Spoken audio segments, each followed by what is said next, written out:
There is a word that economists use to describe a specific kind of economic nightmare, a combination of two things that aren't supposed to happen at the same time: rising prices and a stalling economy. The word is stagflation, and right now, in the summer of 2026, every ingredient for a stagflation scare is present in the United States economy. Inflation above 4%. Job growth that just collapsed to less than half of what economists expected. A Fed paralyzed between two mandates it can't simultaneously honor. And a new Fed chair who just told the American public the committee is willing to risk slower growth to regain control of inflation. A lot of people will describe those ingredients, but most stop short of saying the word plainly, because stagflation is politically uncomfortable. It implies the system isn't working. It implies there's no easy fix, and it implies that the people in charge are facing a problem that monetary policy was never designed to solve. So let's say it plainly, and let's walk through exactly why this is the closest the US has come to a stagflation setup in years. Stagflation is the combination of stagnation and inflation.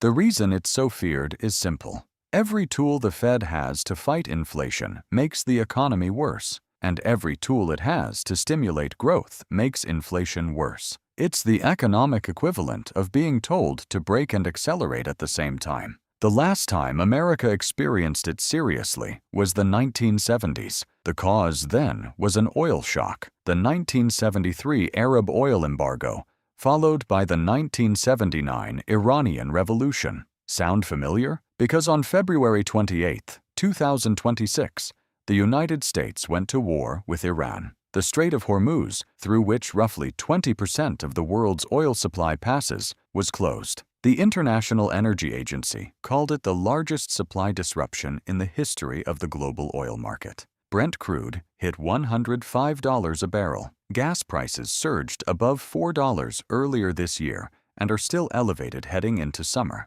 Energy prices rose 23.5% year over year in May, and gasoline rose 40.5%. And Renaissance Macro Research wrote in late March that the parallels between 2026 and the stagflationary 1970s are the most compelling in 4 decades. Now, here's where the modern data makes it impossible to ignore. PCE inflation, the Fed's preferred measure, is running at 3.6%, and the Fed's own projections now see it ending 2026 at that level, up dramatically from their March forecast of 2.7%. For 5 straight years, inflation has run above the Fed's 2% target. And the primary driver right now isn't wages or demand, it's energy, the supply shock that monetary policy cannot fix. Meanwhile, the jobs picture just cracked. The June jobs report showed the economy added just 57,000 jobs.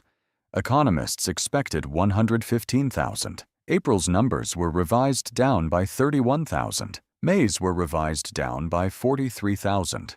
That's 74,000 fewer jobs than we thought we had. Leisure and hospitality lost 61,000 positions. The unemployment rate fell slightly to 4.2%, but partly because the labor force shrank sharply.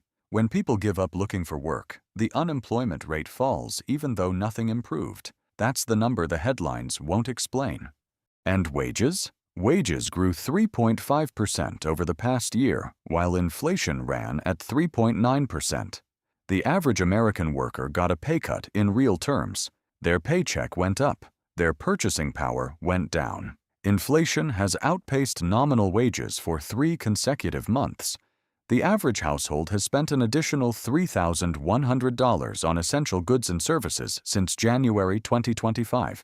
A record 55% of Americans told Gallup their financial situation is worsening, the highest figure since Gallup began asking the question in 2001.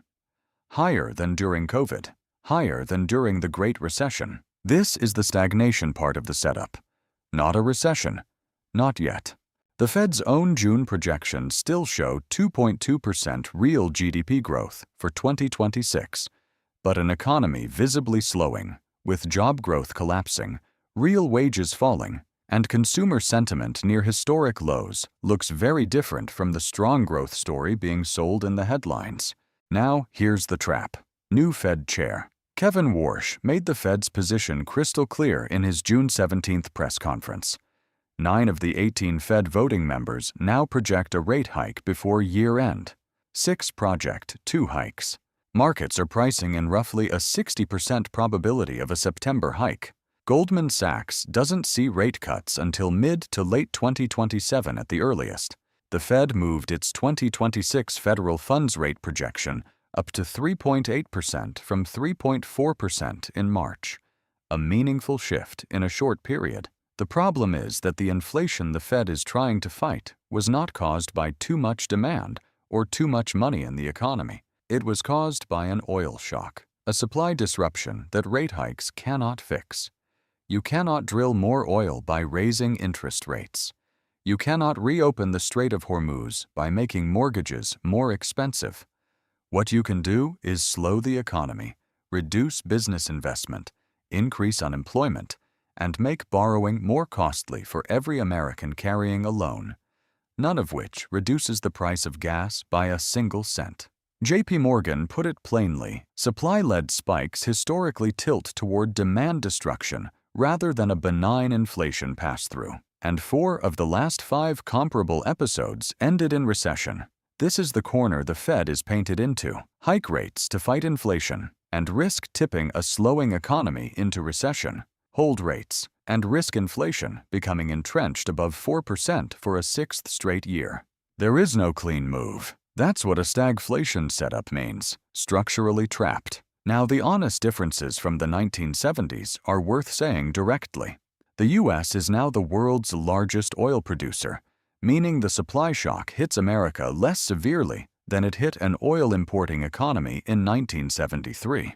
The wage price spiral that defined the 1970s, where higher prices fed higher wages, which fed more inflation in a self-reinforcing loop, hasn't materialized. Real wages are falling, not rising, and a peace agreement between the U.S. and Iran is reportedly taking shape, with analysts already cutting oil price forecasts as Hormuz reopens. This isn't 1979. J.P. Morgan's chief global strategist put it best: if you want the word stagflation with a very little s, you could. But a very little s stagflation is still stagflation, and it still lands directly on your monthly budget. If the Fed hikes rates, your mortgage gets more expensive. Your car loan costs more. Your credit card APR has room to climb further. If the Fed holds, your groceries stay expensive.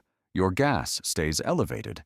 Your real wages keep falling. There is no version of this where the average American gets relief quickly. The question is only which kind of pain arrives first. The word stagflation exists for exactly this situation. The reason most outlets stop short of using it isn't because the data doesn't support it. It's because saying it out loud means admitting there's no easy answer, and that's a harder thing to put on a headline than inflation easing or jobs resilient. And now you know why most people won't use it. If this video explained something you've been feeling but couldn't name, share it. The word matters.